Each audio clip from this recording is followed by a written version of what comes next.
இப்போ நம்ம காளான் பட்டர் மசாலா செய்யறதுக்கு பாருங்க, ஒரு ஸ்பூன் வந்து பட்டர் போட்டுக்கோங்க.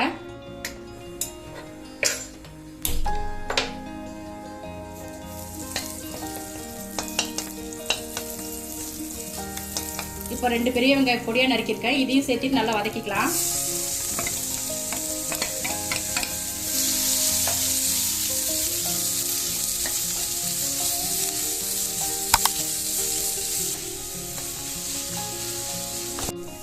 பாருங்க, வெங்காயம் நல்லா வதங்கிருச்சு. இப்போ நான் பொடியா நறுக்கி வச்சிருக்க 4 தக்காளி சேர்த்திக்கலாம். இது கூட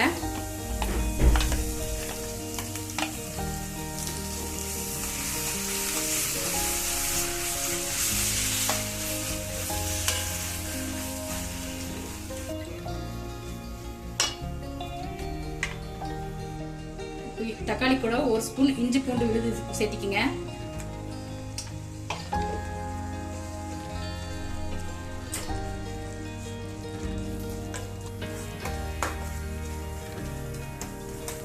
தக்காளி நல்லா வேகிற வரையும் வதக்கிக்கலாம்.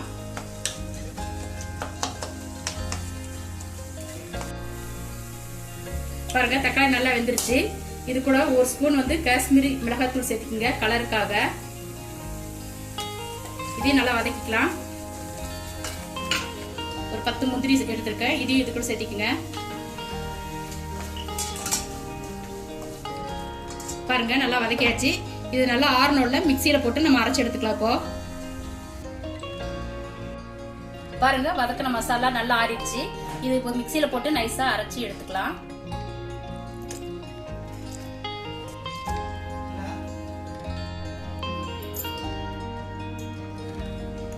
பாருங்க, இந்த மாதிரி நைஸா அரைச்சு எடுத்துக்கோங்க. இப்போ ஒரு பேன்ல 3 ஸ்பூன் பட்டர் போட்டுக்கலாம்.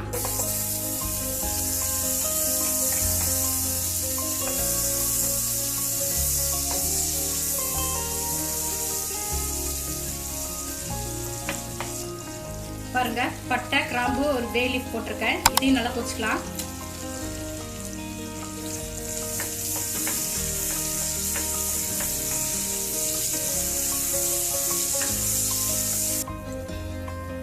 பொடியா நறுக்குன காளான் சேர்த்திக்கங்க, ஒரு பாக்ஸ் இது.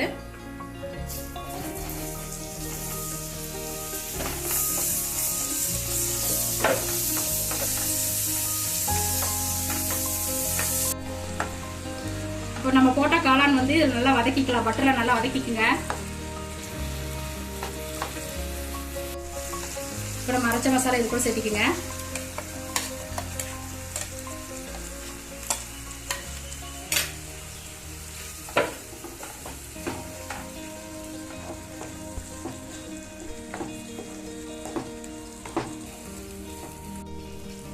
இப்போ 1 ஸ்பூன் கரம் மசாலா சேர்த்திக்கங்க, சின்ன ஸ்பூன்ல. 1 ஸ்பூன் மிளகாய் தூள்,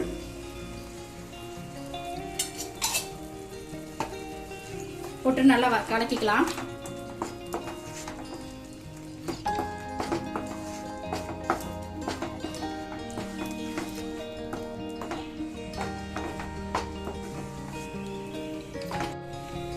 பாருங்க, 1 டம்ளர் தண்ணி சேர்த்திக்கலாம்.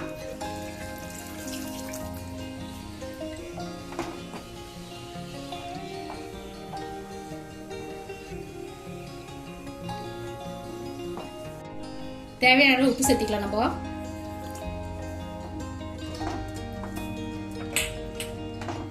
நல்லா கலக்கி விட்டுக்குங்க.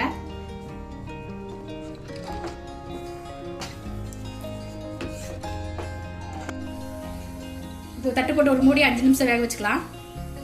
அப்பப்போ லேசா எடுத்து கிளறி விட்டுக்குங்க.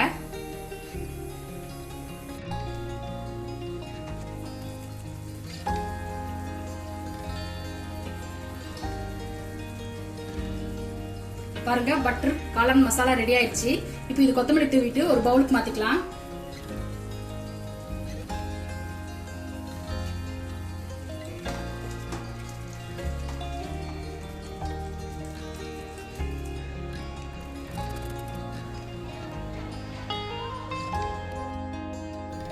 பாருங்கள் பட்டர் காளான் மசாலா ரெடி ஆயிடுச்சு. இந்த பட்டர் காளான் மசாலா சப்பாத்தி நானோடு சேர்ந்து சாப்பிட்றதுக்கு ரொம்ப சுவையாக இருக்கும். இந்த மசாலா நீங்களும் செஞ்சு பாருங்கள். செஞ்சு பார்த்துட்டு உங்களுக்கு பிடிச்சிருந்தா உங்கள் ஃபீட்பேக்ஸை மறக்காமல் என் கமெண்ட் செக்ஷனில் பதிவு பண்ணுங்கள். இந்த ரெசிபி பிடிச்சிருந்தா மறக்காமல் உங்கள் ஃப்ரெண்ட்ஸுக்கும் ஃபேமிலிக்கும் இந்த வீடியோவை ஷேர் பண்ணுங்கள். மறக்காமல் லைக் பண்ணுங்கள். அடுத்த ரெசிபி வரை நன்றி, வணக்கம்.